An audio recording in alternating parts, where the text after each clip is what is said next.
அமெரிக்காவில் ஆந்திராவை சேர்ந்த தாய் மற்றும் 7 வயது மகன் கொலை செய்யப்பட்ட வழக்கு.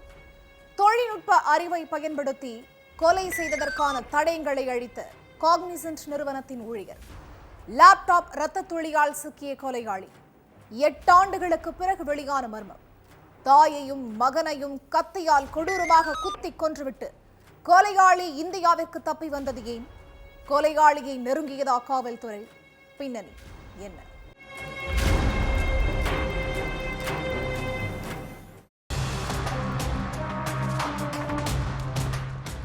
ஆந்திர மாநிலம் பர்ச்சூர்ல உள்ள திம்மராஜி பாலம் அப்படிங்கிற கிராமத்தை சேர்ந்தவர் நர்ரா ஹனுமந்த் ராவ்.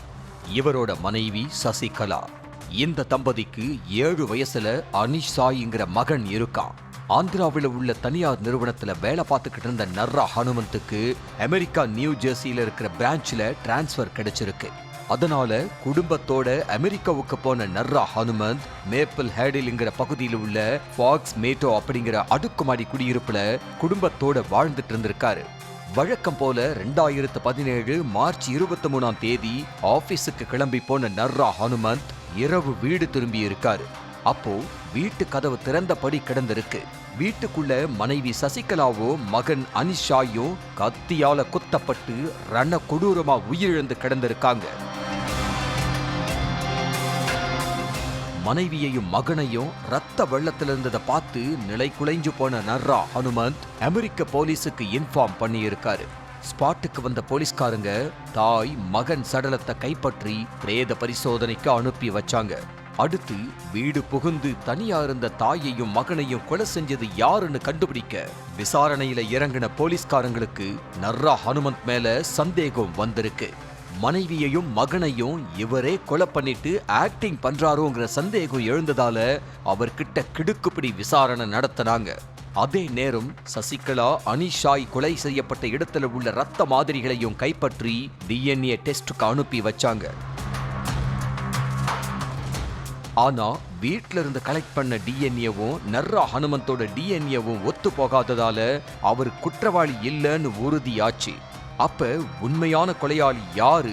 சசிகலா அனிஷாயோட ரத்தம் சிந்திய இடத்திலேயே கைப்பற்றப்பட்ட ஒரு துளி மட்டும் 3 பேருக்கு சம்பந்தம் இல்லைன்னா அப்ப அந்த டிஎன்ஏ யாருடையதுன்னு கண்டுபிடிக்க தீவிர புலன் விசாரணையில இறங்கினாங்க.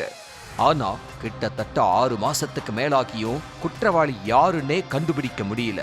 இதுக்கிடையில நர்ரா ஹனுமந்த் போலீஸ் கிட்ட ஒரு விஷயத்த சொல்லி இருக்காரு.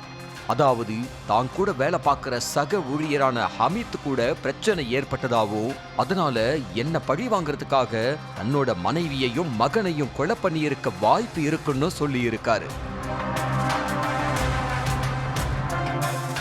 நர்ரா ஹனுமந்த் வீடு இருக்கிற ஏரியாவில தான் ஹமீதும் குடியிருந்திருக்காரு. உடனே ஹமீத் கிட்ட விசாரணை நடத்துறதுக்காக அவர் வீட்டுக்கு போனப்ப ஹமீத் அங்க இல்லன்னோ இந்தியாவுக்கு வந்ததும் தெரிய வந்துச்சு. அதுக்கப்புறம் இந்தியாவில் உள்ள ஹமீதை தொடர்பு கொண்ட அமெரிக்க போலீஸ் அவரோட டிஎன்ஏவை டெஸ்டுக்கு கேட்டிருக்காங்க. ஆனா ஹமீத் அவங்களோட விசாரணைக்கு ஒத்துழைக்காம லா பாயிண்ட்ஸ் எல்லாம் பேசி இருக்காரு. இந்த கொலைகேஸை எப்படி க்ளோஸ் பண்றதுன்னு தெரியாம குழம்பி போயிருந்திருக்காங்க அமெரிக்க போலீஸ். அப்போதான் காவலர்களுக்கு ஒரு ஐடியா கிடைச்சிருக்கு. ஹமீத் யூஸ் பண்ண லேப்டாப்ல இருந்து டிஎன்ஏவை எடுக்கலாம்னு யோசிச்சிருக்காங்க. அதனால ஹமீத் வேலை பார்த்த நிறுவனத்துல அவர் யூஸ் பண்ண லேப்டாப்பை போலீஸ்ல ஒப்படைக்க உத்தரவு பிறப்பிக்கப்பட்டுச்சு. அந்த லேப்டாப் கைக்கு வந்ததும் இன்வெஸ்டிகேஷனை தீவிரப்படுத்தின போலீஸ்காரங்க பல தொழில்நுட்பத்தை பயன்படுத்தி சோதனையில இறங்கினாங்க. அப்ப ஹமீத் யூஸ் பண்ண லேப்டாப்ல இருந்து கலெக்ட் பண்ண டிஎன்ஏவையும் கொலை நடந்த வீட்டுல இருந்த டிஎன்ஏவையும் ஒப்பிட்டு பார்த்ததுல ரெண்டும் ஒத்து போயிருக்கு. அதை வச்சு ஹமீத் தான் கொலையாளிங்கிறத கிட்டத்தட்ட 8 வருஷத்துக்கு அப்புறம் கண்டுபிடிச்ச அமெரிக்க போலீஸ் இது சம்பந்தமா ஒரு அறிக்கையையும் வெளியிட்டிருக்காங்க.